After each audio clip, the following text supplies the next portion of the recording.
UK alone, and girls under the age of 15 are especially at risk. And so to start my journey, I go back to school.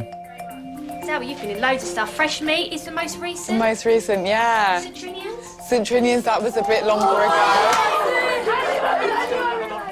Zawe is here because she's really interested in the issue of FGM, which is really why we are here today. So Zawe, just like you, is an audience member. She hasn't seen it before. She's not heard any of this stuff before.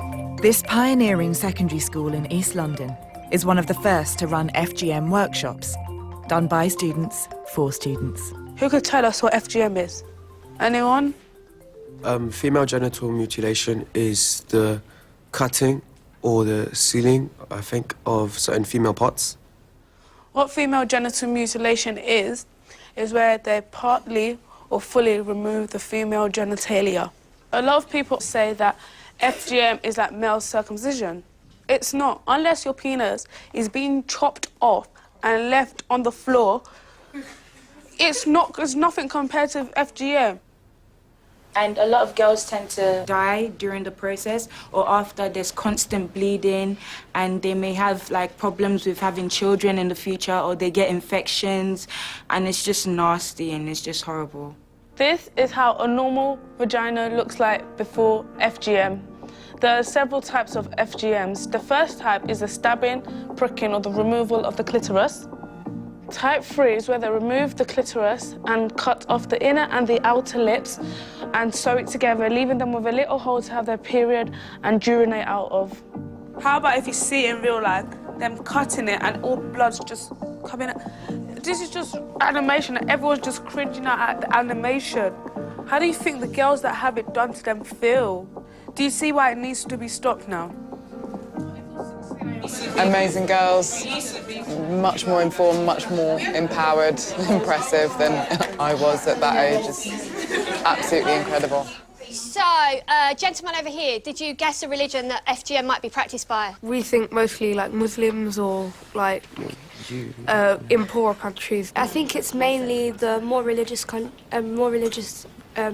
religions. Oh, a more religious religion. OK. Oh, that hurts my head. Sorry, thank you. I disagree with everyone.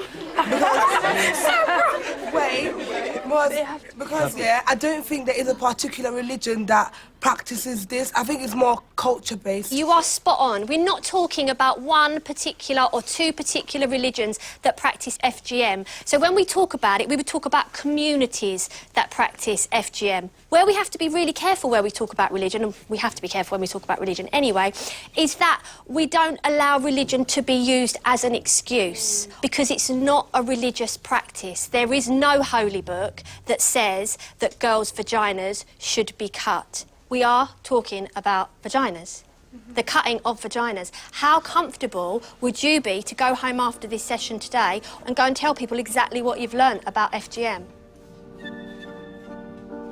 Is there a part of you that feels awkward about talking about vaginas, like full stop?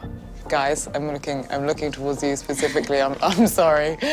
Like, sometimes we just talk about this stuff like with boys and stuff, but like when it's kind of universal and there's actual girls there, it's kind of a bit weird because like they might laugh at us because what we may think we know about vaginas may not actually be true, or What would you learn in a basic sex education class now?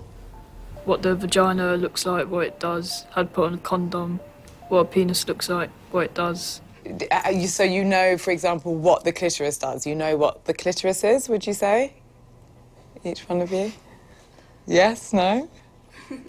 I'm not really sure because like we don't really pay attention to that sort of stuff as much. We don't really like go into detail. It's kind of crazy that, because I feel, especially for men and women, people should know what it is.